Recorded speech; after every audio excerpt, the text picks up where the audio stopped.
Ye Chen sedang menjalankan tugasnya ketika dunianya tiba-tiba hancur. Ia memergoki istrinya berselingkuh. Bukannya merasa malu, sang istri justru menyalahkannya dan menuduhnya sebagai penyebab segalanya. Ia bahkan mengusir Ye Chen dari rumah tanpa keraguan. Yang tidak sang istri ketahui adalah bahwa Ye Chen adalah pewaris dari keluarga yang kuat dan misterius. Ia selama ini hanya menjalani kehidupan yang rendah hati. Sekarang, ia telah kembali untuk mengklaim warisannya. Dan saat ia melakukannya, sang istri dan semua orang akan menyesali setiap pilihan hidup yang mereka buat. Kisah ini dimulai dengan sang protagonis. Ia sedang berjuang mencari nafkah dengan pekerjaan sampingannya ketika tiba-tiba, hidup memberinya kejutan yang tak terduga. Ia memergoki istrinya selama 3 tahun, berselingkuh dengan pria lain. Kesadaran itu menamparnya begitu keras hingga terasa tidak nyata. Dalam kekacauan itu, ia bahkan menjatuhkan pesanan makanan yang dibawanya. Pria yang bersama istrinya segera menyadari apa yang terjadi dan dengan santai bertanya apakah dia adalah suami tidak berguna yang selalu dikeluhkan Jiao. Satu kalimat itu memanggil kembali setiap momen, semua penghinaan yang ia derita dari keluarga istrinya selama 3 tahun terakhir. Protagonis kita terus-menerus disalahkan, mengira Jiao hanya bersikap tegas. Padahal selama ini istrinya bermain dengan pria lain. Jiao kemudian beralih ke mode manipulasi tingkat tinggi, menyalahkannya karena tidak berguna dan mengatakan itulah alasan mengapa dia harus mencari pria lain. Dan pria selingkuhannya, Fan Chao, tuan muda dari keluarga Fang, salah satu keluarga terkaya di Yuncheng dengan aset miliaran. Jiao secara terang-terangan mengatakan hanya pria seperti Fan Chao yang pantas untuknya. Protagonis kita hanya berdiri di sana menyaksikan pasangan yang tak tahu malu itu, dan yang lebih buruk, mereka bahkan menuntut permintaan maaf karena telah mengganggu. Ketika Fan Chao mencoba mendekati Jiao lagi, protagonis kita mencengkeram dagunya. Jiao meledak, berteriak padanya dan menuntutnya pergi sebelum dia memanggil keamanan hotel. Pada saat itu, protagonis kita mulai merenung. Pernikahannya diatur oleh kakeknya, dan ketika pertama kali bertemu Jiao, ia benar-benar mengira mereka akan hidup bahagia bersama. Ternyata itu semua hanya angan-angannya saja. Sebelum pergi, ia berkata dengan tenang padanya bahwa ia berharap Jiao tidak akan menyesali tindakannya hari ini. Jiao sama sekali tidak tahu apa yang akan terjadi dan hanya mencemoohnya. Saat ia melangkah keluar, ia menerima telepon dari kediaman keluarga Ye. Seorang pria tua di ujung telepon menyapanya sebagai tuan muda ketiga dan memberitahukan bahwa masa pelatihan 3 tahun sebagai menantu yang tinggal di rumah mertua telah resmi berakhir. Ya, itu semua adalah ujian, sebuah pelajaran yang dirancang oleh keluarganya untuk mengenalkannya pada kerasnya masyarakat. Sekarang, saatnya baginya untuk mengambil peran sebagai CEO dalam mengelola salah satu bisnis utama keluarga. Pria tua itu bahkan bertanya apakah ia berencana mempertahankan Jiao sebagai istrinya. Protagonis kita tertawa dan berkata bahwa wanita itu tidak pantas mendapatkannya. Kemudian hari itu, Jiao pulang terlambat. Ia terkejut melihat Ye Chen sedang parkir dan bertanya apakah ia berencana menghancurkan pernikahan mereka hanya karena dia berselingkuh. Ye Chen bertanya apakah Jiao benar-benar berpikir bahwa perselingkuhan adalah masalah kecil. Jiao membalas dengan bertanya apakah ia ingin permintaan maaf, mengingatkannya bahwa Ye Chen tinggal di rumahnya, makan dari makanannya, dan bertahan hidup berkat keluarganya. Itu adalah pemicu terakhir. Ye Chen meledak. Ia melepaskan 3 tahun. Penghinaan yang terpendam, menceritakan kembali bagaimana seluruh keluarga Jiao menganiaya dirinya. Namun ia bertahan karena ia percaya pada orang yang ia nikahi. Tapi hari ini, keyakinan itu mati. Perselingkuhan istrinya adalah batas akhir. Cukup sudah. Ia mengatakan pada Jiao bahwa ia ingin bercerai. Jiao menjadi sangat marah, memperingatkannya tentang konsekuensi dan mengklaim bahwa semua yang terjadi adalah kesalahan Ye Chen. Ketika Jiao menyebutkan dokumen keluarganya, Ye Chen dengan tenang berkata ia tidak lagi membutuhkannya. Jadi, Jiao setuju untuk bercerai, tetapi tidak sebelum mengatakan bahwa ia menyesal pernah menikahi pria yang tidak berguna seperti Ye Chen. Ye Chen menyarankan agar mereka mendaftarkannya besok. Jiao menolak, mengatakan itu adalah hari ulang tahun neneknya dan acara keluarga besar. Lagi pula, ia perlu mendiskusikan perceraian itu dengan keluarganya terlebih dahulu. Setelah parkir, Ye Chen mengatakan pada Jiao bahwa ia boleh mengambil waktu sebanyak yang ia butuhkan. Saat Ye Chen berjalan pergi, Jiao melakukan upaya manipulatif terakhir, mengatakan Ye Chen akan menyesal dan akhirnya kembali merangkap padanya. Ye Chen mengabaikannya sepenuhnya. Beberapa saat kemudian, mobil-mobil mewah berdatangan. Pria-pria berpakaian hitam turun satu persatu di bawah guyuran hujan untuk menyapa tuan muda mereka. Salah satu dari mereka menawarkan payung. Ye Chen menolak. Melihat kebingungan mereka, ia hanya berkata bahwa ia membutuhkan hujan untuk menjernihkan pikirannya. Mendengar ini, salah satu pria berpakaian hitam mengenakan jasnya. Sementara itu, protagonis kita melihat sekilas masa lalunya sebelum pergi. Saat mereka berkendara, orang-orang di sekitar mulai mengomentari iring-iringan Rolls-Royce yang lewat. Bahkan mantan istrinya terkejut dan bertanya-tanya apakah ada orang besar yang datang, tanpa menyadari bahwa itu sebenarnya adalah protagonis kita. Di dalam mobil, sang protagonis memberikan konteks tentang dunianya. Ketika orang berbicara tentang keluarga yang misterius dan kuat, mereka biasanya menyebut keluarga Rothschild, DuPont, dan Morgan. Tapi sebenarnya, yang paling misterius dari semuanya adalah keluarganya sendiri, keluarga Ye. Orang-orang ini tidak hanya memiliki aset senilai puluhan atau bahkan ratusan miliar. Mereka begitu kuat sehingga berhasil tetap rendah hati dan tidak terdeteksi sama sekali. Sebagai kandidat penerus, protagonis kita harus menjalani pelatihan pelatihan brutal. Ia menguasai seni bela diri sebelum usia 5 tahun, menyelesaikan studi bisnis dan beberapa bahasa di luar negeri sebelum berusia 11 tahun. Dan terakhir, untuk membentuk karakternya, ia harus menikahi Jiao dari keluarga kaya tingkat 2. Ujiannya adalah menanggung penghinaan dan menahan keinginan untuk mengungkapkan identitas aslinya. Memikirkannya kembali, ia mengakui ini adalah ujian yang ia terima atas kemauannya sendiri. Tapi sekarang, cobaan itu akhirnya berakhir. Ia telah kembali untuk mewarisi apa yang menjadi haknya. Sayangnya, istrinya tidak akan menjadi bagian dari itu. Kita beralih ke pagi berikutnya di Villa Yuncheng Sishan. Ini adalah hari ulang tahun nenek Jiao. Seluruh keluarga Wang berkumpul untuk memberikan ucapan selamat dan semuanya berjalan sempurna sampai seseorang bertanya tentang protagonis kita. Jiao menjawab bahwa ia pergi bekerja. Hal ini segera mengundang ejekan dari anggota keluarga lainnya. Wang Yuan bertanya-tanya apakah ia masih mengantar makanan. Sementara Wang Xiaoji menambahkan bahwa protagonis kita merusak citra keluarga mereka. Terlepas dari itu, nenek Wang menuntut agar cucunya segera membawanya kemari. Saat itulah Jiao mengumumkan perceraian mereka, mengatakan itulah alasan mengapa Ye Chen tidak akan datang. Nenek Wang meledak, menuntut untuk mengetahui siapa yang memberi mereka izin karena pertunangan itu diatur oleh mendiang suaminya. Karena ini, Jiao berpura-pura hancur, mengungkapkan bahwa protagonis kita berselingkuh darinya. Ia benar-benar tidak bisa membiarkan keluarganya tahu bahwa dirinya lah yang tidak setia. Karena protagonis kita tidak hadir dan hanyalah seorang menanti yang menumpang, mudah untuk melimpahkan kesalahan padanya. Tentu saja, neneknya langsung percaya. Namun, sebelum dia bisa melanjutkan lebih jauh, Xiaoji angkat bicara. Menatap Jiao, ia memberitahu semua orang bahwa sebenarnya itu salahnya. Bagaimanapun, mereka sudah menikah selama bertahun-tahun dan tidak menunjukkan tanda-tanda keintiman, jadi wajar jika seorang pria mencari tempat lain. Meskipun logikanya masuk akal, nenek Wang bersikeras bahwa ini tidak membenarkan perselingkuhan. Ia menuntut agar protagonis kita segera dibawa ke sini untuk menghadapi hukuman dari keluarga Wang. Mendengar ini, Jiao mengambil ponselnya dan meneleponnya. Protagonis kita menjawab, tetapi saat Jiao menyebutkan neneknya ingin menemuinya, ia menutup telepon tanpa ragu, meninggalkan Jiao dalam keterkejutan. Nenek Wang menjadi semakin marah setelah mendengar ia tidak berniat datang. Menoleh ke arah Xiaoji, ia memerintahkannya untuk membawa protagonis kita kembali segera. Ia setuju, diam-diam berencana untuk memberi pelajaran pada protagonis kita di jalan. Setelah Xiaoji pergi, nenek Wang beralih ke masalah serius, alasan sebenarnya dia mengumpulkan semua orang. Ia mengungkapkan bahwa baru kemarin, Huaxing Group telah diakuisisi dan CEO baru akan mengambil alih. Perusahaan itu kebetulan milik protagonis kita. Selain itu, keluarga Wang memiliki Dingcheng Real Estate yang telah lama bekerja sama dengan Huaxing Group dan saat ini memiliki kontrak bernilai jutaan dengan mereka. Dengan kata lain, membangun hubungan baik dengan CEO baru ini adalah kewajiban. Sayangnya bagi mereka, CEO itu adalah protagonis kita. Pada saat yang sama, seorang staf mendekat dan bertanya-tanya mengapa tuan muda berpakaian seperti itu. Sebagai tanggapan, protagonis kita mengungkapkan bahwa hari ini adalah hari terakhirnya bekerja sebagai kurir di bawah kontrak. Dalam pikirannya, ia mencatat bahwa sekarang bukan saatnya untuk mengungkapkan identitasnya. Akan lebih mudah untuk mengamati keadaan secara diam-diam dan mengidentifikasi musuh-musuhnya terlebih dahulu. Beberapa saat kemudian, Wang Xiaoji menelepon menanyakan di mana dia. Protagonis kita memberitahukan lokasinya. Xiaoji menerimanya dan menyuruhnya menunggu. Ia sedang dalam perjalanan. Sesampainya di sana, Xiaoji menginstruksikan Ye Chen untuk ikut dengannya, bersikeras bahwa neneknya ingin menemuinya. Protagonis kita menjawab dengan tegas bahwa bahkan jika nenek Xiaoji memohon, ia tetap akan bercerai. Xiaoji dengan marah bertanya apa yang ia bicarakan dan menambahkan bahwa neneknya sangat marah dan ingin menghukumnya. Ketika protagonis kita bertanya mengapa, Xiaoji mengungkapkan rumor tentang perselingkuhannya dengan wanita lain, mengatakan ia pantas dihukum. Protagonis kita langsung mengerti. Jiao pasti mengatakan ini. Hal ini menyebabkannya tertawa, dan Xiaoji secara alami bertanya mengapa ia tertawa. Tiba-tiba, ekspresi protagonis kita berubah. Ia menyadari ada sesuatu yang lebih dari Jiao daripada yang ia kira sebelumnya. Sementara itu, Xiaoji gemetar. Ia tidak pernah tahu protagonis kita bisa menunjukkan ekspresi yang begitu menakutkan. Tatapan itu, seolah-olah dia sedang melihat seseorang yang tidak berarti. Karena ini, Xiaoji menjadi marah dan gelisah. Namun, protagonis kita dengan tenang mengatakan ia tidak akan ikut. Xiaoji melakukan kesalahan dengan menyerang, mengira protagonis kita masih sampah yang sama yang dulu ia bully. Protagonis kita bergerak dengan cepat. Pertama, ia menyapu kaki Xiaoji, lalu segera menindaklanjutinya dengan tendangan ke wajah. Sambil memegang pipinya yang memar, Xiaoji memanggilnya sampah dan mengeluarkan pisau. Ia mencoba menusuk protagonis kita beberapa kali, tetapi protagonis kita menghindar dengan mudah sebelum melucuti senjatanya dan mendaratkan pukulan lurus ke wajahnya. Protagonis kita menggunakan kesempatan ini untuk memberitahunya bahwa ia bukanlah sampah yang dipikirkan Xiaoji, dan ia juga tidak akan terus bersikap seperti itu. Dengan itu, ia melanjutkan pengirimannya sementara Xiaoji berteriak bahwa ini belum berakhir. Kembali ke nenek Wang, ia mengeluh tentang lamanya cucunya pergi, tetapi detik berikutnya, dia terpana melihat wajahnya yang bengkak. Dia segera menuntut untuk mengetahui apa yang terjadi. Xiaoji mulai menangis seperti anak kecil, mengklaim protagonis kita memukulinya. Ayah Xiaoji, Wang Zicheng, sangat marah saat melihat ini. Ketika Xiaoji menyarankan untuk melaporkan masalah ini ke polisi, nenek Wang menunjukkan ekspresi gugup. Dia tidak ingin melibatkan pihak berwenang. Akan sangat memalukan jika tersiar kabar bahwa cucunya dipukuli oleh seorang menantu yang menumpang. Beralih ke putranya, dia menginstruksikannya untuk memanggil sekelompok orang untuk memberi pelajaran pada protagonis kita. Beberapa saat kemudian, protagonis kita masih bekerja ketika sekelompok pria muncul. Ketika mereka meminta untuk mengonfirmasi identitasnya, ia langsung mengerti mereka dikirim oleh keluarga Wang. Karena hari ini adalah hari terakhirnya bekerja, ia tidak keberatan meladeni mereka. Tiba-tiba, pria-pria itu menyerangnya secara bersamaan. Kita sudah tahu apa yang akan terjadi. Dan tak lama kemudian, ia melanjutkan pengirimannya, meninggalkan sampah-sampah itu di belakang. Di hotel, ayah Xiaoji melaporkan situasi dengan protagonis kita kepada ibunya. Dia terkejut. Dia menuntut untuk mengetahui apakah benar-benar tidak ada yang bisa menangani protagonis kita, sementara yang lain berbisik tidak menyangka dia memiliki kemampuan bela diri. Saat itu juga, seorang kepala pelayan mengumumkan kedatangan tamu, agen regional Yan Cheng dari kurir tuan-tuan. Pria ini kebetulan juga bos dari protagonis kita, jadi ayah Xiaoji mendapat ide. Ketika Emma Kun masuk dengan senyum cerah dan hadiah mahal, sebotol romen 1990. Jadi, dia mengucapkan selamat ulang tahun kepada nenek. Wanita tua itu berterima kasih padanya, tetapi dia memperhatikan bahwa senyumnya tidak sampai ke matanya. Ketika dia bertanya apakah ada sesuatu yang mengganggunya, dia memberikan jawaban yang samar. Saat itulah ayah Xiaoji masuk dan menjelaskan situasi yang melibatkan protagonis kita. Emma Kun bereaksi dengan terkejut saat mendengar bahwa protagonis kita berselingkuh dan menganiaya Xiaoji. Sebagai tanggapan, dia menyatakan keinginan untuk membantu, tetapi juga menyebutkan kurangnya koneksi pribadi untuk memberi pelajaran yang layak pada protagonis kita. Mendengar ini, ayah Xiaoji memberitahunya bahwa, sebaliknya, dia sebenarnya bisa melakukan sesuatu tentang itu. Dia juga menginformasikan kepada Emma Kun bahwa protagonis kita kebetulan bekerja di perusahaannya. Ingin pamer, Emma Kun langsung mengerti apa yang harus dilakukan. Dia segera menekan ponselnya dan melakukan pemesanan, secara khusus meminta protagonis kita sebagai kurirnya. Beberapa menit kemudian, protagonis kita menerima telepon dari Emma Kun tentang pesanan pengiriman ke Hotel Wanhua. Dia awalnya ingin menunggu di luar dengan paket tersebut, tetapi bosnya bersikeras dia harus membawanya masuk. Protagonis kita menyadari Hotel Wanhua adalah tempat yang sempurna untuk perjamuan ulang tahun, yang berarti mantan istrinya dan keluarganya mungkin ada di sana. Untuk menghindari masuk ke dalam, dia memberitahu bosnya bahwa hotel membatasi pengiriman. Dengan kata lain, dia tidak bisa masuk. Mendengar ini, Emma Kun menyuruhnya menunggu di pintu saja. Kemudian, protagonis kita tiba dan merasa seperti berjalan ke dalam perangkap. Seperti yang diduga, semua orang sedang berbaring menunggu untuk menyergapnya. Bosnya adalah yang pertama berbicara, memerintahkannya untuk melepas seragamnya. Sebagai tanggapan, protagonis kita menuntut penjelasan. Xiaoji, dengan pipinya yang masih bengkak, memberitahunya tentang identitas Emma Kun. Merasa sombong, Emma Kun memberitahunya bahwa jika dia tidak percaya, dia bisa menelepon manajer yang mempekerjakannya. Beberapa saat kemudian, protagonis kita menerima telepon dari manajernya yang menginformasikan bahwa dia telah dipecat dan bertanya apa yang dia lakukan hingga menyinggung Presiden Emma Kun. Protagonis kita hanya merasa kecewa karena dia ingin mengakhiri hari terakhirnya di pekerjaan dengan damai, tetapi sekarang itu hancur. Tidak punya pilihan, dia melepas seragamnya. Xiaoji diam-diam merekamnya dan berkomentar bahwa protagonis kita terlihat seperti anjing. Sayangnya bagi Emma Kun, dia telah membuat marah orang yang salah. Protagonis kita dengan tenang bertanya tentang kontrak perusahaannya yang akan berakhir tahun ini. Emma Kun tertegun sejenak dan bertanya-tanya bagaimana dia tahu tentang itu. Dengan senyum, protagonis kita menjawab bahwa Emma Kun tidak perlu repot memikirkan pembaruan lagi. Masih tidak mengerti, Emma Kun mulai menyombongkan koneksinya. Tetapi di tengah omelannya, nenek Wang memotong, menyuruh protagonis kita berlutut. Dia duduk dengan tenang sambil menyatakan kejahatannya, menyerang cucunya dan berselingkuh dari cucu perempuannya. Protagonis kita mengejeknya dalam hati dan bertanya mengapa dia harus berlutut. Sebagai tanggapan, dia mengingatkannya pada janji yang dia buat 3 tahun lalu, bahwa jika dia pernah menyebabkan kerugian bagi keluarga Wang, dia akan menghadapi hukuman. Protagonis kita setuju untuk menghadapi hukuman, tetapi hanya jika itu dibenarkan. Mendengar ini, wanita tua itu memerintahkan mereka untuk mengeluarkan penggaris naga. Diketahui bahwa dipukul dengannya dapat menyebabkan cedera serius dan pukulan berulang bahkan dapat merusak wajah secara permanen. Wanita itu menuntut agar protagonis kita dipukul 20 kali. Karena khawatir, ayah Jiao mengambil penggaris itu, bersikeras dia yang harus melakukannya karena dia gagal dalam tugasnya sebagai seorang ayah. Namun, putrinya menghentikannya. Dia bersikeras dia yang harus melakukannya karena protagonis kita adalah suaminya. Melihat ini, protagonis kita berkomentar bahwa istrinya benar-benar sesuatu. Pertama, dia berselingkuh, lalu berbohong, dan sekarang dia ingin memukulnya. Tetap saja, dia bersikeras melakukannya, berpikir dalam hati bahwa protagonis kita adalah miliknya. Jika ada yang menghukumnya, itu harus dia. Sebelum dia bisa bertindak, Xiaoji dengan cepat mengambil penggaris dan segera mengayunkannya ke arah protagonis kita. Menggunakan momentum Xiaoji sendiri melawannya, protagonis kita memutar lengannya, menyebabkan penggaris itu justru menghantam Xiaoji. Semua orang menonton dalam keheningan yang terpana, menyadari bahwa protagonis kita baru saja memukul pewaris sah keluarga Wang. Melihat ini, nenek Wang memutuskan untuk melibatkan polisi. Saat itulah protagonis kita mengingatkannya bahwa semua orang melihat Xiaoji mengambil penggaris dan menyerang lebih dulu. Dia hanya membela diri. Meskipun apa yang dia katakan benar, dia tetap diharapkan menghadapi hukuman. Sebagai tanggapan, protagonis kita mengatakan dia bersedia menghadapi hukuman, tetapi hanya jika dia benar-benar melakukan kesalahan. Marah, nenek Wang bertanya apakah berselingkuh dari putrinya dan menyerang cucunya bukan alasan yang cukup. Protagonis kita menjawab dengan marah, mengatakan dia mencintai Jiao selama 3 3 tahun,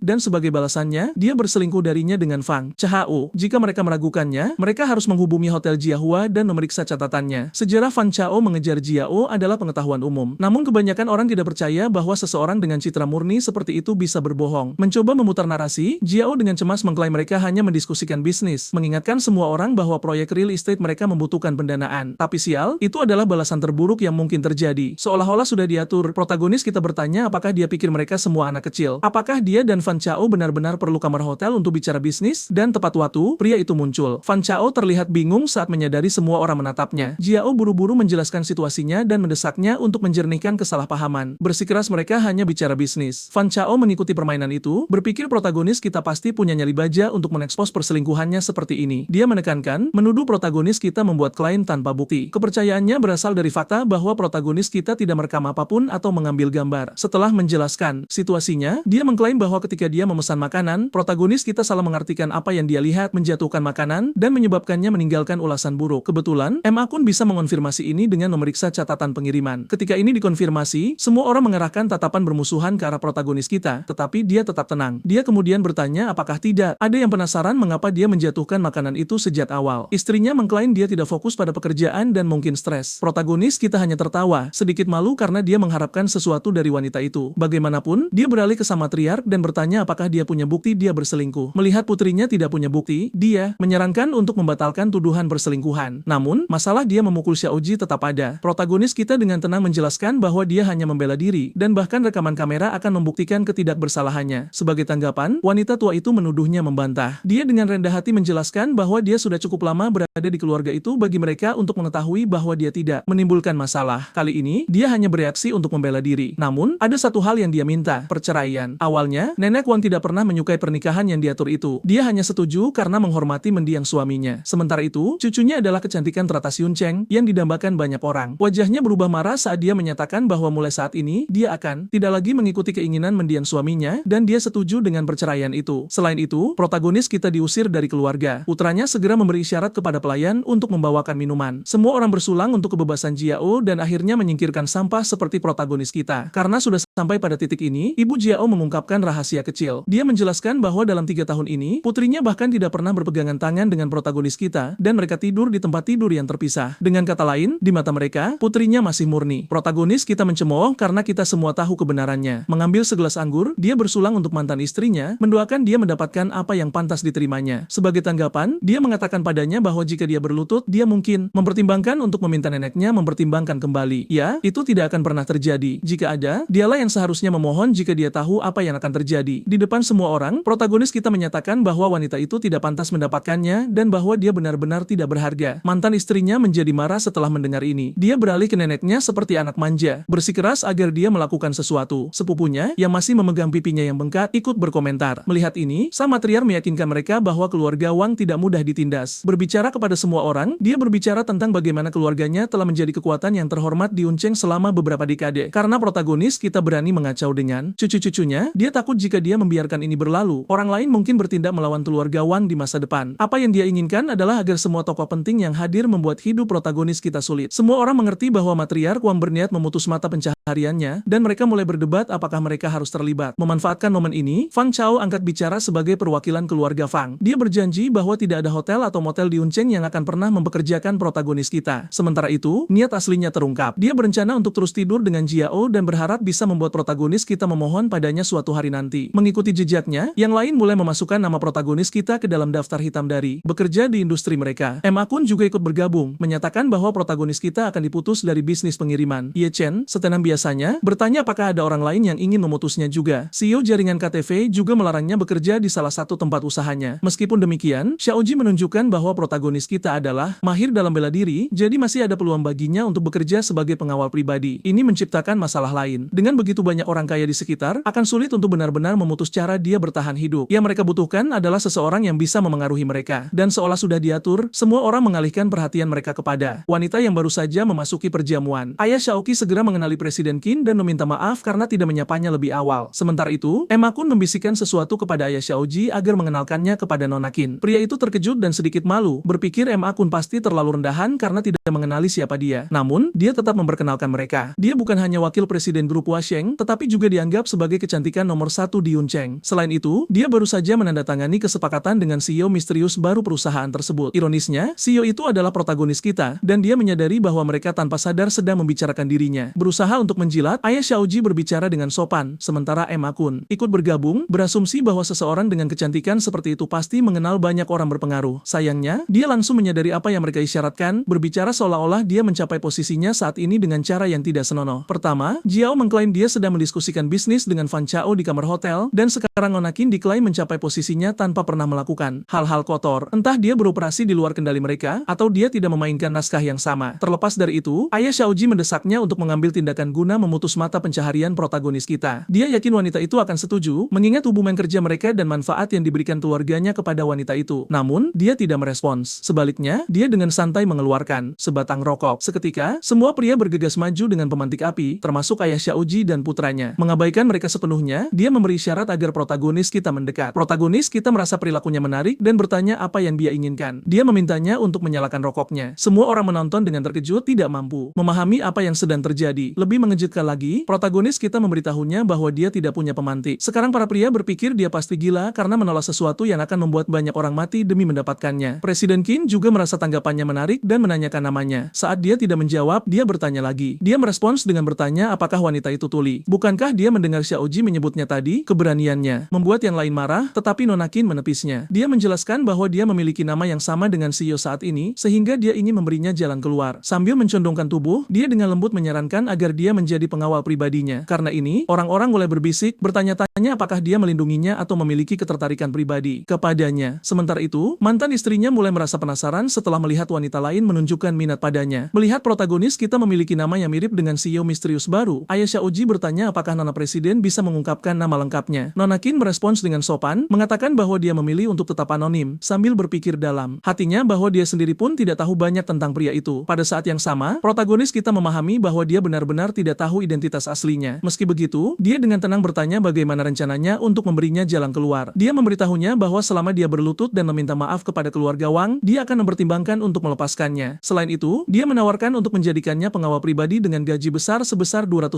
setahun. Mendengar tawarannya, para penonton mulai berbisik di antara mereka sendiri, menyadari bahwa dia mungkin memiliki ketertarikan padanya, mengingat permintaannya yang sangat sederhana. Wajah kepala keluarga Wang menjadi serius saat dia mempertimbangkan situasinya, sementara cucunya mendesak agar dia melakukan sesuatu karena Nona Qin melanggar kesepakatan mereka sebelumnya. Namun, sang nenek tidak bereaksi. Dia mulai mengerti bagaimana Nona Qin berhasil naik ke posisinya saat ini. Tawaran Nona Qin tidak dimaksudkan untuk menyinggung keluarga Wang. Dengan penampilan dan statusnya, dia yakin tidak ada pria yang akan menolaknya. Sayangnya baginya, protagonis kita diciptakan dengan cara yang berbeda. Dia menolak tawarannya tanpa ragu-ragu. Nona Qin terkejut dengan keberaniannya. Seorang menantu numpang hidup berani menolaknya, dia menuntut agar dia mengulangi apa yang baru saja dia katakan. Protagonis kita tiba-tiba menarik telinganya dan mengulangi kata-katanya dengan jelas, membuatnya benar-benar terpana. Ayah Xiaoqi segera mencoba menegurnya, tetapi protagonis kita mengangkat bahu dan berkata dia hanya melakukan apa yang diminta wanita itu karena dia tampak kesulitan mendengar. Merasa dipermalukan, Nona Qin dengan dingin menyatakan bahwa sebagai perwakilan grup Huasheng, dia akan memastikan bahwa protagonis kita tidak akan bisa mencari pekerjaan dimanapun di kota ini. Karena ini, semua orang mulai mengejek dirinya, sementara mantan istrinya tersenyum nakal, berpikir bahwa semua yang terjadi adalah kesalahannya. Mengabaikan kerumunan, Yi Chen bertanya apakah dia benar-benar mewakili perusahaannya. Dia dengan percaya diri membenarkan. Saat itulah protagonis kita mengingatkannya bahwa dia hanya seorang wakil presiden, bukan CEO. Dengan kata lain, dia tidak memiliki otoritas untuk berbicara atau mewakili seluruh perusahaan. Sebagai tanggapan, dia mengungkapkan sesuatu yang tidak disangka oleh siapapun. Dia mengumumkan bahwa dia dan CEO sedang berkencan. Sementara itu, CEO aslinya menatapnya dengan terkejut. Lebih mengesankan lagi bagaimana dia berbohong dengan wajah yang sangat datar. Sekarang ini mengubah segalanya. Jika CEO benar-benar menjalin hubungan dengan Nona Qin, maka secara teknis dia bisa mewakili perusahaan. Lagi pula, hanya seseorang yang misterius dan kuat yang cocok dengan estetikanya. Memanfaatkan momen itu, ayah Xiaoji angkat bicara, menyarankan agar dia memberitahu mereka lebih awal. Sementara diam-diam berpikir betapa menguntungkannya perkembangan ini. Jika Nona Qin dan CEO benar-benar bersama, maka kontrak real estate dan koneksi mereka dengan CEO praktis sudah aman. Bersikap malu-malu, Nona Qin mengatakan pacarnya serius dan sebagian besar fokus pada bisnis, jadi dia tidak ingin rumor menyebar tentang hubungan mereka. Yi Chen merasa wanita itu sangat menghibur. Dia membual dengan berani, namun mengaku takut pada rumor, jadi dia membuat alasan di tempat. Menatap protagonis protagonis kita, dia menuntut untuk tahu mengapa dia tertawa. Sebagai tanggapan, dia dengan penasaran bertanya bagaimana mereka bisa bersama sejak awal. Lagi pula, dia sebelumnya mengatakan CEO itu terlalu misterius, jadi bagaimana tepatnya dia berhasil menarik perhatiannya? Dia dengan percaya diri mengklaim mereka benar-benar saling menyukai, dan bahwa CEO lah yang mengaku lebih dulu. Menurutnya, dia bahkan mengadakan upacara pengakuan cinta yang megah untuk memintanya menjadi pacarnya. Pada titik ini, dia jelas berbicara omong kosong, dan pemuda kita menyadari tidak ada gunanya berdebat dengan pembohong profesional. Beralih ke mantan istrinya, dia menyarankan agar mereka pergi ke kantor untuk mendapatkan surat cerai mereka. Xiaoji tiba-tiba menghentikan mereka, menyarankan bahwa karena mereka sudah sejauh ini, mereka harus makan dulu. Kemudian dia menoleh ke Emma Kun dan mengejek protagonis kita, menyebutnya anjing. Dia dengan bangga menyebutkan bahwa dia merekam momen memalukan ketika protagonis kita kehilangan pekerjaannya. Emma Kun setuju dan memberitahu Xiaoji untuk meneruskan video tersebut kepadanya agar dia bisa menontonnya kembali kapanpun dia bosan. Si bodoh ini telah melakukan kesalahan demi kesalahan, terus-menerus menyinggung protagonis kita. Sekarang dia tidak bisa lagi membiarkannya. Protagonis kita segera mengeluarkan ponselnya dan menekan sebuah nomor. Ternyata dia terhubung dengan seseorang yang kuat, CEO luar negeri Tuan-Tuan Delivery. Dia dengan tenang menginstruksikan pelayannya untuk menghubungi dan mencabut agen Siuncheng, cabang yang sama di mana Emma Kun beroperasi sebagai presiden saat ini. Pelayannya setuju dan bahkan menambahkan bahwa Tuan Wu Xiaohong, CEO luar negeri, selalu ingin menyenangkan hatinya. Protagonis kita mengangguk dan memberitahu pelayannya untuk mengatur pertemuan agar kakeknya bisa berterima kasih secara pribadi. Saat dia menutup telepon, seluruh ruang perjamuan jatuh ke dalam keheningan yang mencekam. Xiaoji memecah kesunyian dengan tawa keras, mengejeknya karena bertindak seperti orang besar. Emma Kun, seperti biasa, mendukungnya. Bahkan mantan istrinya ikut bergabung, mencibir. Penyebutan kakeknya, berpikir dia benar-benar delusi. Sementara itu, Nona Qin tetap tenang, diam-diam mengamati. Dia mulai curiga bahwa ada sesuatu yang tidak beres. Seolah sudah diatur, Emma Kun menerima telepon dari CEO luar negeri. Berpikir ini waktu yang tepat, dia dengan sombong berasumsi mereka akan membahas perpanjangan kontraknya. Namun di saat berikutnya, wajahnya terkuras dari warna ketika Wu Xiaohong memberitahunya bahwa kontraknya telah dicabut. Emma Kun tidak percaya kontraknya benar-benar telah dicabut. Lebih buruk lagi, ada banyak orang yang menonton, terutama Nona Qin. Tidak ingin ada yang tahu, dia dengan cepat memaksakan diri, dengan lantang berterima kasih kepada CEO seolah semuanya berjalan sempurna. Dia tahu bahwa jika orang menemukan kebenarannya, dia akan dipermalukan dan diusir dari pesta. Emma Kun yang malang berada di ambang kehancuran, sementara CEO di ujung telepon bertanya-tanya apakah dia sudah gila. Pria itu baru saja diberitahu bahwa kontraknya dicabut. Jadi, mengapa dia berterima kasih begitu dalam? Bingung, CEO itu hanya mengakhiri panggilan. Meninggalkan Emma Kun bertanya-tanya siapa yang bisa meminta CEO untuk memecatnya. Xiaoji, yang jelas kekurangan beberapa sel otak, berasumsi dari nada bicara Emma Kun bahwa perpanjangannya berjalan lancar. Emma Kun mengangguk cemas, mengikuti sandiwara itu. Sementara semua orang mengangkat gelas dan merayakannya, Emma Kun yang malah tenggelam dalam keputusasaan yang sunyi, sampai-sampai protagonis kita pun menyadarinya dan merasa kasihan padanya. Nona Chen juga mengamati ekspresi aneh Emma Kun dan bertanya mengapa dia terlihat seperti akan menangis. Dia dengan cepat membuat alasan, mengatakan minumannya sedikit terlalu keras. Sambil melipat tangan, protagonis kita dengan mengejek mengatakan bahwa jika dia ingin membual, dia setidaknya harus melakukannya. Dengan benar, semua orang, kecuali Xiaoji, bisa merasakan ada sesuatu yang salah. Benar saja, Emma Kun akhirnya membocorkan kebenaran, mengklaim bahwa bahkan jika kontraknya dicabut, itu adalah kesalahan perusahaan dan tidak ada hubungannya dengan protagonis kita. Protagonis kita hanya mencemooh, mengatakan dia terlalu malas untuk menjelaskan dan tidak tertarik membuat musuh yang tidak perlu. Ketika Emma Kun menyebutnya hanya seorang kurir pengantar barang, kata-kata protagonis kita sebelumnya tiba-tiba bergema di benak semua orang. Mereka mulai bertanya-tanya, apakah dia benar-benar memiliki hubungan dengan dicabutnya kontrak Emma Kun, dan jika itu masalahnya, apakah target berikutnya adalah orang-orang yang menentangnya? Merasakan perubahan suasana, Ibu Jiao dengan cepat berbicara, mengingatkan semua orang bahwa protagonis kita adalah sampah. Hanya seorang menantu yang numpang hidup. Adapun kakeknya yang disebut-sebut, hanyalah petani pedesaan miskin tanpa pendidikan yang layak. Itu segera mengubah opini orang banyak. Lagi pula, jika dia benar-benar orang besar, mengapa dia menjadi menantu numpang hidup dan tahan diperlakukan seperti anjing selama 3 tahun penuh? Selama waktu ini, kepala keluarga Wang diam-diam menelepon putranya. Di saat berikutnya, Emma Kun diseret keluar dari perjamuan ulang tahun bersama dengan hadiah mahalnya. Melihat ini, protagonis kita akhirnya mengerti mengapa istrinya berselingkuh darinya. Keluarga ini terobsesi dengan citra dan penampilan. Bagaimanapun, perjamuan ulang tahun terus berlanjut seolah tidak terjadi apa-apa. Sementara itu, Jiao menyarankan mereka makan dulu sebelum menyelesaikan perceraian. Protagonis kita setuju dan dengan tenang duduk untuk makan. Namun tepat saat dia meraih piring, sendoknya beradu dengan sendok orang lain. Orang itu ternyata adalah Wang Yuan, yang segera terlihat kesal karena sendoknya menyentuh sendok protagonis. Protagonis kita melirik piring yang sedang diraihnya. Rupanya, itu adalah sup yang dikabarkan membantu pembesaran payudara. Dengan pemikiran itu, dia dengan santai memberitahunya bahwa dia tidak membutuhkannya lagi, yang langsung membuatnya marah. Melihat reaksinya, dia hanya memintanya untuk melupakan apa yang dia katakan. Tetapi Wang Yuan menyadari sesuatu. Sikapnya terhadap dirinya telah benar-benar berubah. Beralih ke neneknya, dia menyarankan agar protagonis kita tidak diizinkan makan di meja yang sama karena dia tidak membawa hadiah apapun. Sang nenek menggelengkan kepala, mengatakan dia secara teknis masih keluarga sampai perceraian diselesaikan. Tapi Wang Yuan berargumen lagi, lagi, dia bahkan tidak membawa hadiah. Mendengar ini, protagonis kita memutuskan untuk memberinya hadiah ulang tahun. Lagi pula, 3 tahun lalu, jika dia tidak mengizinkan pernikahan itu, dia akan gagal dalam ujiannya. Dan karena dia secara resmi meninggalkan keluarga Wang, wajar jika dia meninggalkan sesuatu. Dengan itu, dia menelepon dan memberitahu seseorang untuk membawa hadiahnya ke Hotel Wang Hao. Mantan istrinya terkejut, mengatakan dia tiba-tiba sadar, tetapi dengan cepat menambahkan bahwa keluarga Wang tidak menerima. Sampah. Dia mengejeknya, bertanya-tanya apa yang bisa dia berikan kepada neneknya, dan bahkan menyuruhnya membatalkannya agar dia bisa mengatur sesuatu sendiri. Tapi protagonis kita benar-benar sudah selesai dengannya dan mengabaikannya sepenuhnya. 10 menit kemudian, seorang kurir masuk ke hotel. Seorang staf mencoba menghentikannya, bersikeras bahwa tempat itu dipesan untuk acara pribadi. Namun, pria itu menjelaskan bahwa dia ada di sini untuk mengantarkan hadiah. Ketika dia mengumumkan pengiriman tersebut, Xiao Ji terlihat bingung dan bertanya mengapa kurir lain ada di sini, mengingatkannya bahwa ini adalah ulang tahun neneknya. Pria itu menjawab bahwa seorang pria yang mengendarai Rolls-Royce terjebak macet dan membayarnya untuk mengantarkan hadiah atas namanya. Mendengar ini, Xiao Ji menerima paket tersebut, sudah mencoba menebak siapa pengirim misterius itu. Saat dia membukanya, wajahnya membeku karena terkejut. Di dalamnya terdapat sepotong giok es murni yang sangat indah, tanpa celah dan bersinar. Kualitasnya saja bernilai setidaknya 10 juta. Sekarang, seluruh ruangan menjadi sunyi. Semua orang mulai bertanya-tanya siapa yang akan mengirim hadiah yang sangat mahal. Sementara itu, pengirim aslinya duduk dengan tenang di antara mereka, dengan santai mengamati kerumunan yang tertegun. Sementara beberapa tamu mengagumi gelang itu, yang lain mendesak kepala keluarga untuk memperkenalkan mereka kepada pengirim misterius itu. Sang kepala keluarga dengan jujur mengakui dia tidak tahu siapa yang mengirimnya. Karena semua orang yang diundang oleh keluarga Wang sudah hadir, tidak ada cara yang jelas untuk mengidentifikasi pengirimnya. Ini memicu ide di kepala Wang Yuan. Dia dengan berani mengklaim gelang itu pasti berasal dari salah satu pengagumnya. Seperti yang diharapkan, beberapa tamu segera menelan penjelasan itu tanpa pertanyaan. Ayahnya setuju, percaya putrinya pasti telah menarik perhatian beberapa tuan muda kaya yang misterius. Jika itu masalahnya, Nona Chen bahkan memberi selamat kepadanya karena mendapatkan menantu masa depan. Menyaksikan semua ini, protagonis kita hanya bisa menggelengkan kepala. Keluarga Wang lebih memilih untuk berasumsi liar bahwa hadiah itu datang dari salah satu pengagum Wang Yuan daripada mempertimbangkan kemungkinan bahwa hadiah itu datang darinya. Terlepas dari itu, dia beralih ke Jiao dan bertanya apakah dia sudah selesai makan. Karena dia sudah selesai dan dia sudah memberikan hadiahnya, inilah saatnya untuk menyelesaikan perceraian. Mantan istrinya tertegun dan bertanya kapan tepatnya dia memberi neneknya hadiah. Sebagai tanggapan, protagonis kita dengan tenang menunjuk ke arah gelang itu. Itu langsung menyebabkan ayah Xiao Ji meledak dalam kemarahan. Dia menyebutnya tidak berguna karena mengklaim hadiah orang lain sebagai miliknya dan menambahkan bahwa dia tidak akan pernah mampu membeli sesuatu yang semahal itu seumur hidupnya. Anak-anaknya bergabung. Wang Yuan bersikeras itu berasal dari pengagumnya, sementara Xiao Ji menuduhnya mencoba merusak reputasi keluarga mereka. Melihat situasi yang memburuk, Jiao menyarankan mereka pergi dengan cepat. Mungkin dia akhirnya lelah karena pria itu mempermalukannya. Sebelum pergi, protagonis kita menatap kepala keluarga Wang dan berkata bahwa, untuk apapun nilainya, dia sudah memberikan hadiah ulang tahunnya. Dia segera menyuruhnya untuk berhenti membual dan pergi, memikirkan bagaimana dia terus-menerus membuatnya kehilangan muka. Saat mereka berjalan keluar, Xiao Ji menyuruh protagonis kita untuk meninggalkan kota sama sekali karena dia tidak memiliki keluarga atau cara untuk bertahan hidup. Protagonis kita dengan tenang menjawab bahwa apakah dia meninggalkan kota atau tinggal bukanlah urusan dia atau keluarganya. Saat dia melangkah keluar dari hotel, Fan Chao muncul dengan Jiao di BMW-nya. Dengan mengejek, Fan Chao menyarankan dia harus mengendarai sepedanya saja karena dia tidak layak duduk di mobilnya. Mengabaikan mereka, protagonis kita menghentikan taksi dan meminta untuk dibawa ke kantor. Di kantor biro, surat cerai mereka akhirnya diserahkan kepada mereka. Protagonis kita mencatat bahwa ini menandai akhir dari 3 tahun pelatihannya sebagai menantu numpang hidup. Misi berikutnya adalah bisnis. Mulai sekarang, dia akan fokus sepenuhnya pada karirnya. Dengan pemikiran itu, dia memberitahu mantan istrinya bahwa dia bukan lagi menantu numpang hidup. Dia sekarang adalah menantu yang dibuang. Jiao mengejeknya, mengatakan gelar itu terdengar lebih memalukan daripada yang sebelumnya. Sebagai tanggapan, dia dengan tenang mengklarifikasi apa yang sebenarnya dia maksud. Dia sudah mati baginya. Dengan itu, dia naik taksi dan meninggalkannya berdiri di sana dengan marah. Masih tidak mau melepaskan hal-hal begitu saja. Jiao dan Fan Chao memutuskan untuk mengikutinya untuk melihat apakah dia berencana meninggalkan kota Yuncheng. Fan Chao menginjak gas, berasumsi dia menuju ke stasiun kereta. Lagi pula, dengan semua ikatannya terputus dan keuangannya yang konon kosong, meninggalkan kota harus menjadi satu-satunya pilihannya, kecuali dia berencana bertahan hidup dengan menghirup udara. Namun, Jiao mengenakan ekspresi khawatir. Bukan karena dia peduli padanya, tetapi karena kata-katanya sebelumnya membuatnya gelisah. Tiba-tiba, Fan Chao menyadari dia tidak menuju ke stasiun kereta. Jiao kemudian bertanya apakah dia akan ke bandara. Fan Chao menggelengkan kepalanya. Rute mereka saat ini mengarah ke distrik Shu, yang berarti dia tidak tidak berencana meninggalkan kota sama sekali. Karena ini, Fan Chao merasa sedikit tersinggung. Lagi pula, jika protagonis kita berencana untuk tinggal dan mencari pekerjaan, dia dapat dengan mudah memblacklistnya dari hotel manapun di bawah bintang 4 menggunakan koneksinya. Segera, mereka tiba di hotel bintang 4. Dari luar, mereka melihatnya masuk dan berasumsi dia melamar posisi pelayan. Tapi ini tidak masuk akal. Ji Yao tahu bahwa setiap orang dari perjamuan ulang tahun neneknya telah kemungkinan besar memblacklistnya, kecuali dia meremehkan pengaruh keluarga Wang. Untuk amannya, Fan Chao menelepon pemilik hotel, bermaksud memblokirnya agar tidak dipekerjakan. Namun, apa yang dia pelajari selanjutnya mengejutkannya. Beralih ke Ji Yao, dia memberitahunya bahwa protagonis kita tidak melamar pekerjaan. Dia check-in sebagai tamu. Selain itu, dia bertanya-tanya apakah ini berarti dia benar-benar berencana untuk tinggal di sana. Ji Yao segera menolak ide itu. Hotel ini berharga sekitar 8.000 per malam. Selama perceraian, dia mengambil kartu banknya dan dia yakin dia tidak punya banyak uang tersisa. Karena ini, Fan Chao menyarankan mereka masuk ke dalam dan melihat sendiri. Di dalam lobi Lake Hotel, mereka bertanya kepada resepsionis tentang check-in protagonis kita. Pasangan itu tercengang saat mengetahui bahwa dia memesan 7 malam dengan total lebih dari 50.000. Fan Chao segera bertanya-tanya apakah dia diam-diam menyimpan uang. Ji Yao kemudian bertanya jenis kamar apa yang dia pesan. Resepsionis dengan tenang menjawab, Suite Presiden. Suite Presiden berharga sekitar 85.000 per malam. Itu berarti protagonis kita membayar lebih dari 560.000 di muka. Tentu saja, mereka benar-benar terkejut. Fan Chao berasumsi dia pasti mengumpulkan uang dari biaya rumah tangga keluarga Wang. Beralih ke Ji Yao, dia memintanya untuk mengonfirmasi kecurigaannya, tetapi dia terlihat benar-benar bingung. Ketika Ji Yao tidak merespons, Fan Chao menoleh ke karyawan hotel dan bertanya apakah protagonis kita benar-benar membayar sebanyak itu. Dia membenarkan dan bahkan menambahkan bahwa dia memberinya tip tambahan 10.000. Fan Chao benar-benar terkejut ketika Ji Yao tiba-tiba berteriak bahwa uang itu milik keluarganya. Dia dengan cepat menariknya ke samping dan merendahkan suaranya. Tip bukanlah masalahnya. Masalah sebenarnya adalah bahkan jika protagonis kita diam-diam mengumpulkan biaya rumah tangga selama 3 tahun, itu tetap tidak akan cukup untuk jumlah uang sebanyak itu. Ji Yao berpikir sejenak, lalu mengungkapkan bahwa protagonis kita sering mengunjungi neneknya untuk membantu merawat anjingnya. Itu membuatnya bertanya-tanya, apakah dia mencuri dan menjual salah satu barang antik neneknya? Mendengar ini, Fan Chao segera bersikeras agar dia menelepon rumah untuk mengonfirmasi. Adegan kembali ke Hotel Wang Hao. Para tamu masih mendiskusikan gelang giok yang mahal, menunggu pengirim misterius itu muncul. Bahkan Nona Qin tetap duduk, bertanya-tanya mengapa orang itu belum muncul. Bahkan dengan lalu lintas yang padat, pengirim seharusnya sudah tiba sekarang. Pemikiran ini membuatnya sempat curiga bahwa protagonis kita mungkin adalah pengirim misterius itu. Namun, kecurigaannya terputus saat dia mendengar Ji Yao berbicara di telepon dengan ibunya. Sang ibu dengan senang hati bertanya tentang perceraian. Ji Yao dengan cepat menjelaskan semuanya dan mendesak keluarganya untuk segera memeriksa koleksi neneknya, curiga bahwa protagonis kita pasti telah mencuri sesuatu. Ibunya tidak percaya dengan apa yang didengarnya. Sementara itu, Nona Qin diam-diam menghela napas lega. Jadi, dia bukan orang besar yang tersembunyi. Dengan kesimpulan itu, dia akhirnya mengumumkan kepergiannya dengan alasan dia memiliki urusan perusahaan yang mendesak untuk dihadiri. Sebelum dia pergi, kepala keluarga mengingatkannya tentang kontrak dan mempercayakan aspek pembiayaan baginya. Nona Qin setuju lalu melangkah pergi. Satu persatu, tamu yang tersisa pun beranjak pergi, akhirnya menerima kenyataan bahwa sang pengirim misterius tidak berencana menampakkan diri. Setelah semua orang pergi, kepala keluarga Wang menuntut penjelasan atas apa yang terjadi. Ibu Ji Yao menjelaskan bahwa protagonis kita memesan hotel mahal, tipe suite, dan mereka curiga ia mungkin mencuri sesuatu untuk membayarnya. Sang matriark langsung meledak amarahnya. Karena mereka masih menunggu si pengirim misterius, ia memerintahkan putranya membawa orang ke Villa Jishan dan memeriksa apa yang hilang. Adegan berpindah ke Villa Jishan. Setibanya di sana, Xiao Ji menyarankan mereka berpencar agar pencarian lebih efisien. Ia menawarkan diri memeriksa ruang barang antik. Setelah 20 menit mencari, ia tidak menemukan apapun yang hilang. Ketika pamannya melaporkan bahwa tidak ada yang hilang di sisi mereka, Xiao Ji mematung karena terkejut. Protagonis kita ternyata tidak mencuri apapun. Dengan bingung, ia menyarankan mereka semua mencari sekali lagi untuk memastikan.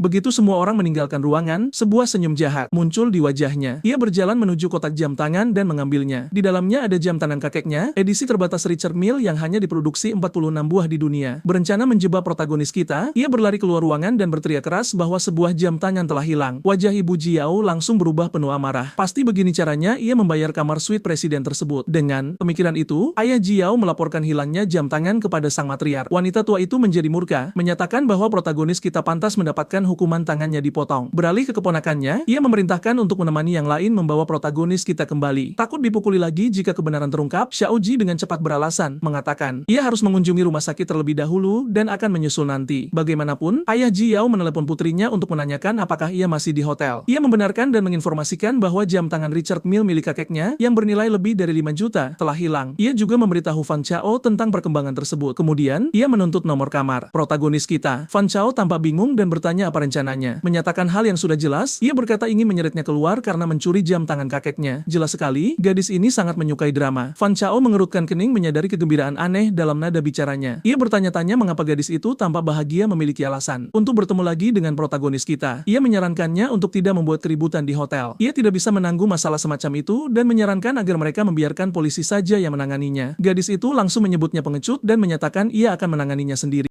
Sesaat kemudian, ia tiba di depan kamar suite presiden. Ia menggedor pintu dengan keras, berteriak bahwa protagonis kita adalah pencuri dan menuntutnya untuk membuka pintu. Pintu terbuka. Protagonis kita berdiri di sana, baru saja keluar dari kamar mandi, dengan tenang bertanya apakah ia bahkan tidak bisa mendapatkan ketenangan setelah bercerai. Ia mengangkat alis saat melihat gadis itu berdiri di sana terdiam. Melihatnya bertelanjang dada, reaksi gadis itu menjelaskan segalanya. Rupanya, ini pertama kalinya ia melihat protagonis kita bertelanjang dada. Sementara itu, pemuda kita menyadari gadis itu menatapnya dan bertanya ada apa. Ia menjelaskan bahwa jam tangan kakeknya hilang, sementara diam-diam berpikir jika ia tahu pria itu terlihat seperti ini, ia akan memaksanya tetap bertelanjang dada setiap musim panas. Saat protagonis kita bertanya apa yang ia bicarakan, gadis itu menuduhnya berpura-pura tidak tahu. Jika tidak, bagaimana ia bisa mampu membayar suite presiden? Pada titik ini, pemuda kita menyimpulkan bahwa apapun yang terjadi di keluarga Wang, entah bagaimana akan selalu menjadi kesalahannya. Jadi, ia menyapa gadis itu secara formal dan memberitahunya bahwa ia tidak pernah mengambil apapun dari keluarga gadis itu. Tentu saja, ia terkejut mendengarnya berbicara begitu formal. Protagonis kita dulu selalu menyapanya dengan penuh kasih sayang. Gadis itu sudah bercerai, tapi masih mengharapkan perlakuan layaknya seorang suami. Sebagai tanggapan, ia menuduh pria itu mencoba mengusirnya, berpikir pasti ada wanita lain di dalam kamar. Protagonis kita menganggap gadis ini benar-benar gila. Ia mengingatkannya bahwa mereka sudah bercerai, jadi ada wanita di dalam atau tidak, itu bukan urusannya. Ia bahkan mengancam akan memanggil keamanan, berani menolaknya. Gadis itu mengeluarkan ponselnya dan memutuskan untuk melibatkan polisi. Selain itu, ia memberitahu protagonis kita untuk tidak menyalahkannya jika ia berakhir mendekam selama 15 tahun di balik jeruji besi. Ia sedang di tengah-tengah menyuruhnya berlutut ketika protagonis kita akhirnya merasa muak. Ia bertanya-tanya bagaimana, hanya karena ia pernah menyukainya, gadis itu berpikir bisa bersikap semenyedihkan ini. Sementara itu, mantan istrinya terus mengoceh dan mengamuk. Di sisi lain, nenek menerima kabar bahwa cucunya telah memanggil polisi. Ibu Ji Yao bertanya-tanya mengapa putrinya melakukan hal seperti itu. Bagaimanapun, masalah keluarga seharusnya tidak melibatkan orang luar, tetapi karena protagonis kita bukan lagi bagian dari keluarga mereka, tampaknya itu boleh saja. Satu-satunya masalah adalah keluarga Wang mungkin kehilangan muka karena, seperti biasa, satu-satunya perhatian mereka adalah penampilan. Kemudian, di Lake Hotel, polisi tiba untuk mengonfirmasi laporan tentang jam tangan yang dicuri. Ji Yao setuju dan bahkan menambahkan bahwa protagonis kita tidak hanya mencurinya, tetapi menggunakan uang tersebut untuk menyewa suite presiden dan menyewa pendamping. Sial, gadis itu benar-benar penuh dengan tanda bahaya. Protagonis kita benar-benar selamat dari malapetaka. Bagaimanapun, petugas beralih ke resepsionis dan memintanya untuk memanggil protagonis kita keluar dari kamarnya. Namun sayangnya bagi mereka, pria itu sedang tidur nyenyak. Mantan istrinya melihat ini dan menganggap itu adalah rasa takut dan bersalah yang menghentikannya untuk menjawab bahkan panggilan telepon darinya. Karena itu, para petugas memutuskan untuk memeriksanya sendiri. Kemudian, protagonis kita perlahan terbangun oleh suara ketukan di pintunya. Begitu ia membukanya, petugas yang memimpin bertanya apakah ia adalah Hye Chen. Ia kemudian memperkenalkan diri sebagai kepala petugas dan mengatakan mereka menerima laporan tentang jam tangan yang dicuri. Pemuda kita dengan tenang menjawab bahwa ia tidak pernah mengambil apapun. Kepala petugas tidak ingin bersikap kasar. Ia tahu protagonis kita dulunya adalah seorang kurir dan dari pernyataan mantan istrinya, ia seharusnya tidak meninggalkan pernikahan dengan 1 sen pun setelah perceraian. Sebelum petugas bisa bertanya dari mana ia mendapatkan uang itu, protagonis kita meminta waktu sebentar. Ia berjalan kembali ke dalam kamarnya dan mengambil sebuah dokumen. Menyerahkannya kepada kepala petugas, ia menjelaskan bahwa itu adalah kontrak transfer ekuitas grup Huasheng dan ia saat ini adalah pemegang saham terbesar. Ia bahkan menunjukkan kartu namanya, mengonfirmasi bahwa ia adalah CEO perusahaan tersebut. Kepala petugas juga menyadari itu adalah kartu hitam mahal yang bertahtakan berlian. Diam-diam, rekannya berbisik bahwa protagonis kita bisa saja memalsukannya. Mencari konfirmasi lebih lanjut, sang kepala menuntut untuk memeriksa informasinya di Sky Eye. Sebagai konteks, Sky Eye mirip dengan sistem peringkat Forbes. Mendengar ini, protagonis kita mengungkapkan bahwa pendiri Sky Eye sebenarnya adalah teman sekelas kakak laki-lakinya di perguruan tinggi. Karena ia belum resmi menjabat, ia meminta namanya dihapus dari daftar. Karena itu, ia dengan santai menelepon CEO Sky Eye dan memberitahunya tentang situasi tersebut. Dalam hitungan detik, protagonis kita meminta sang kepala untuk memeriksa informasinya lagi. Saat mereka mencari grup Huasheng, wajah mereka berubah terpana. Bahkan saat menatap namanya di layar, sang kepala bertanya-tanya apakah ia mungkin bekerja sama dengan seorang peretas. Protagonis kita bukan tipe orang yang suka pamer, tetapi karena mereka terus meragukannya, ia menunjukkan ponselnya kepada mereka. Di layar terdapat informasi rekening bank Tampilannya menampilkan transfer terbaru ke hotel bersama dengan 10 miliar yang dengan santai ada di saldonya. Protagonis kita bersyukur atas perjanjian pranikah yang ia tanda tangani sebelum menikah dan istrinya tidak menyadari aset-asetnya. Ia memberitahu polisi bahwa dengan uang sebanyak ini di rekeningnya, apakah ia benar-benar perlu mencuri jam tangan seharga 5 juta? Karena penasaran, sang kepala bertanya apakah ia seorang tuan muda kaya dan bertanya-tanya mengapa ia menikah dengan keluarga Wang sejak awal. Protagonis kita menjawab bahwa itu adalah perjodohan, jadi ia tentu saja tidak punya pilihan. Selain itu, ia ingin semuanya dirahasiakan dan tidak ingin terlibat dengan keluarga Wang lagi. Polisi berjanji tidak akan mengungkapkan informasi apapun sambil berpikir dalam hati bahwa orang kaya memang melakukan sesuatu dengan cara yang berbeda. Dengan pemikiran itu, mereka pergi sambil meminta maaf karena mengganggu istirahatnya. 2 menit kemudian, di lobi, para petugas menyarankan mereka memeriksa jam tangan itu sekali lagi, bersikeras bahwa protagonis kita tidak mengambilnya. Fan Chao dan Ji Yao bertanya-tanya bagaimana itu mungkin. Mantan istrinya bertanya jika ia tidak mencurinya. Lalu bagaimana ia bisa memesan suite presiden ketika ia memanggilnya sampah dan seorang kurir? Petugas itu menjadi pucat karena terkejut. Seorang kurir dengan santai memiliki 10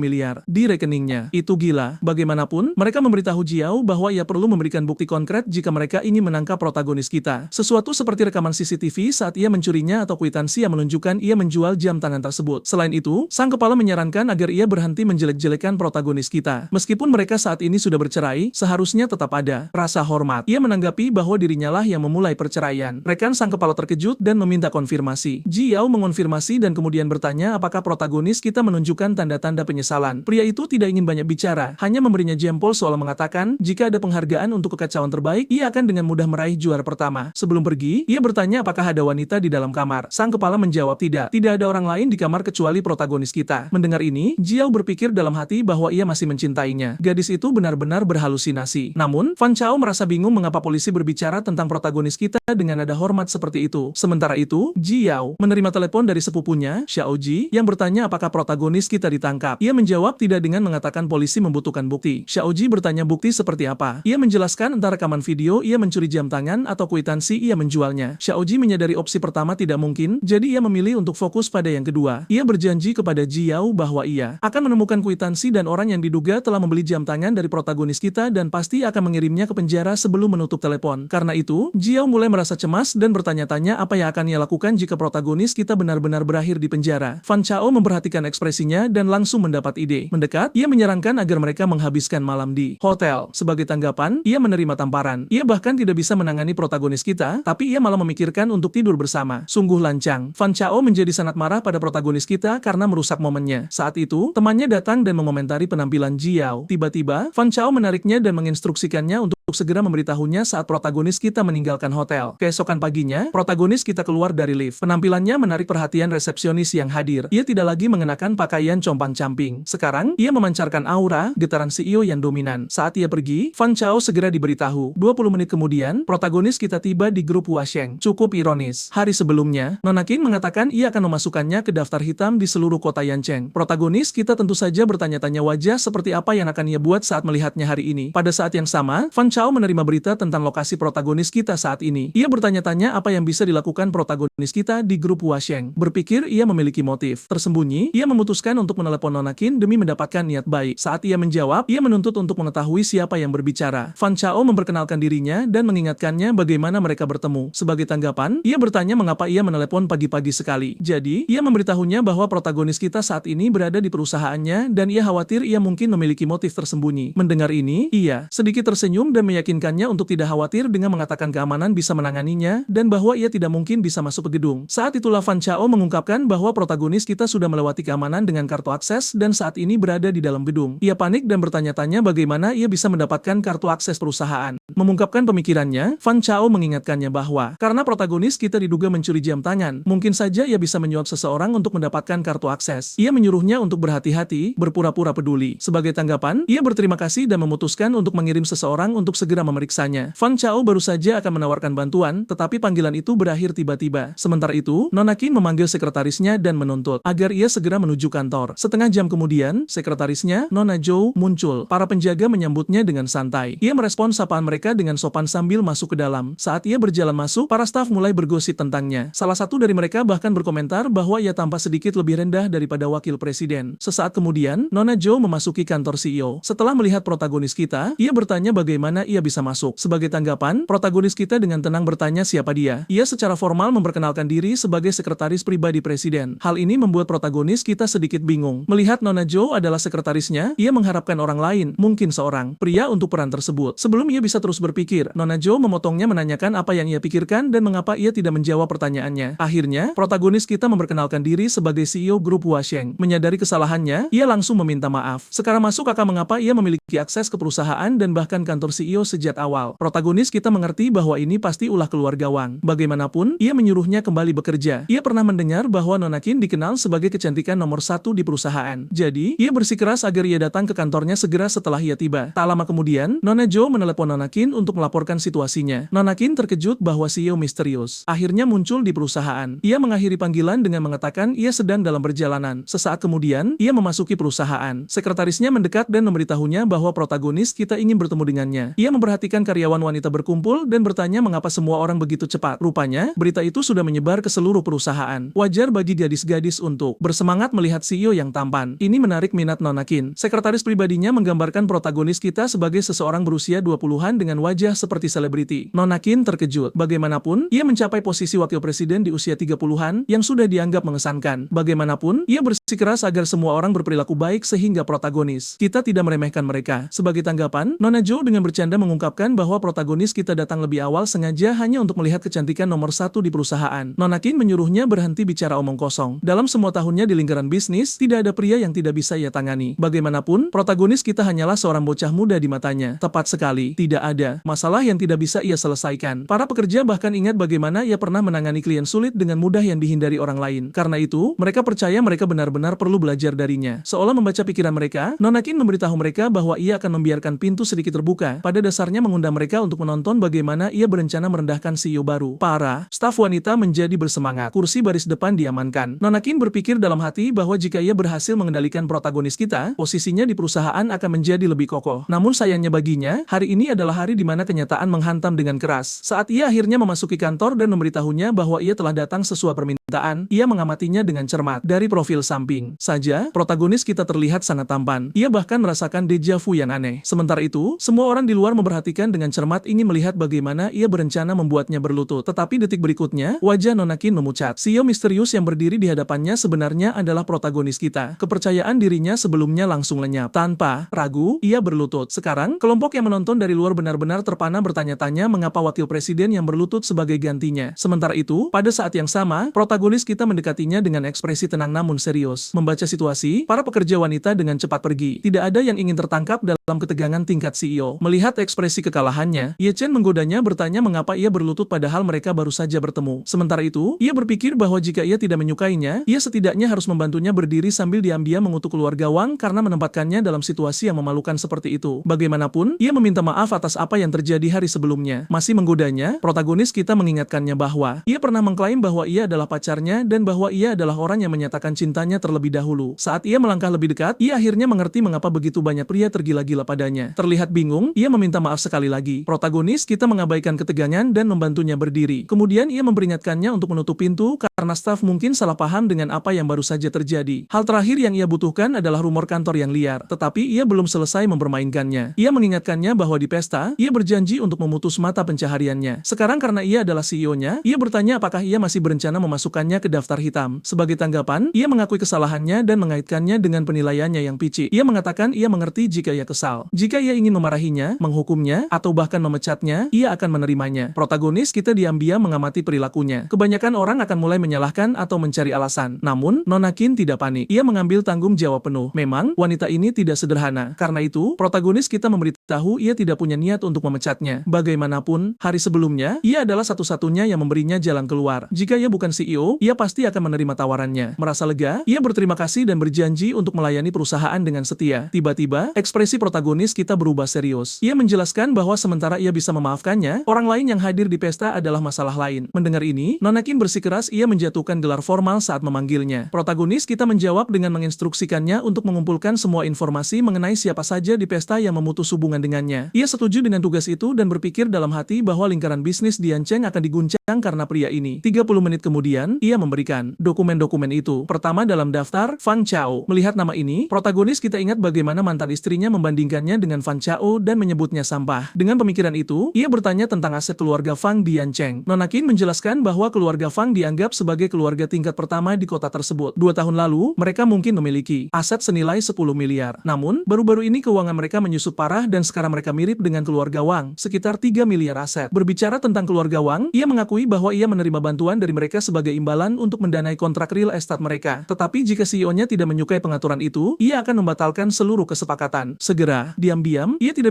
berpikir bahwa Jiao sangat bodoh karena memilih Fan Chao daripada seseorang seperti Ye Chen. Untungnya bagi mereka, protagonis kita tidak picik. Ia dengan tenang menyatakan bahwa bisnis adalah bisnis. Tidak ada ruang untuk emosi. Ia akan menghormati kontrak selama itu menguntungkan. Nona Qin menawarkan untuk mempresentasikan proposal itu sendiri, tetapi protagonis kita bersikeras menemaninya. Pada saat yang sama, Fan Chao berharap melihat protagonis kita tertangkap dan menerima hadiah imajinernya. Namun, pikirannya terganggu ketika seorang staf wanita memanggilnya, meninggalkannya bingung. Ia mendekatinya dan mengingatkannya tentang malam yang seharusnya mereka habiskan bersama. Di permukaan, ia berpura-pura ingat. Dalam hati, ia berpikir ia pasti sangat mabuk hingga membawa pulang wanita kelas rendah seperti itu. Sungguh lancang pria ini. Masih melihat peluang, ia bertanya tentang Presiden Qin, mengklaim ia curiga ia mungkin dalam bahaya. Wanita itu menuntunnya menuju ruang eksekutif. Ia tiba tepat waktu untuk mendengar karyawan wanita mendiskusikan bagaimana Nona Qin tiba-tiba berlutut di hadapan CEO misterius. Bagaimanapun, ia mendekati Nona Zhou dan bertanya tentang bosnya. Sebagai tanggapan, ia bertanya apakah ia punya janji. Fan Chao mengabaikannya dan tetap menerobos masuk ke kantor CEO. Ia terkejut melihat si yang disebut tidak berguna. Menantu laki-laki berdiri di sana dengan penuh percaya diri sementara Nona Qin berdiri dengan hormat di dekatnya. Bicara soal Nona Qin, dia sama terkejutnya melihat pria itu. Dengan marah, dia menuntut penjelasan kenapa pria itu ada di sana. Tetapi Fan Chao benar-benar salah paham akan situasinya. Dia pikir dia datang tepat waktu untuk menghentikan Ye Chen melakukan balas dendam. Berbalik ke arah Nona Qin, dia dengan sombong bersikeras agar Nona Qin tidak perlu takut. Lagi pula, dia sudah ada di sini sekarang. Hal itu justru membuat Nona Qin semakin geram. Tamparan itu benar-benar memuaskan. Nona Qin dengan dingin menuntut untuk mengetahui siapa yang memberinya hak untuk memanggil namanya dengan begitu santai. Fan Chao menatap Nona Qin dengan bingung, bertanya-tanya mengapa dia dan staf lainnya bertindak sangat tenang. Beralih ke protagonis kita, dia pikir dia sudah bisa menebaknya. Dia mengeklaim bahwa protagonis kita datang untuk mengemis dan menjadi pengawal Nona Qin. Asumsi ini muncul dari percakapan yang dia dengar, tetapi jelas dia tidak mendengarkannya dengan saksama. Karena kesalahpahaman ini, dia mulai menghina protagonis kita, menyebutnya anjing bahkan saat dia mengenakan setelan pengawal. Sementara itu, protagonis kita hanya menatapnya seolah-olah sedang menonton badut tampil di panggung. Jelas, pria ini hanya berpikir dengan otak bagian bawahnya. Sementara itu, sekretaris Nona Qin diam-diam mendekati pintu kantor untuk menguping argumen tersebut. Pada saat yang sama, Nona Qin menampar Fan Chao untuk kedua kalinya. Dia kemudian memanggil Nona Zhou dan menyuruhnya untuk membawa petugas keamanan dan mungkin kru kebersihan untuk menyingkirkan sampah yang sedang mengoceh omong kosong ini. Fan Chao menjadi sangat marah. Dia tidak percaya Nona Qin berani mempermalukannya, tuan muda dari keluarga Fang, di depan semua orang. Dia diseret keluar sambil bersumpah akan membalas dendam kepada protagonis kita. Di luar gedung Huaxiang Group, dia melampiaskan amarahnya saat masuk ke mobilnya. Dia menyebut Nona Qin Hongyan wanita tak tahu malu yang naik ke puncak dengan cara tidur dengan pria dan bersumpah untuk membalasnya juga. Namun, pertama-tama, dia harus memberitahu keluarga Wang tentang perkembangan baru ini. Kemudian,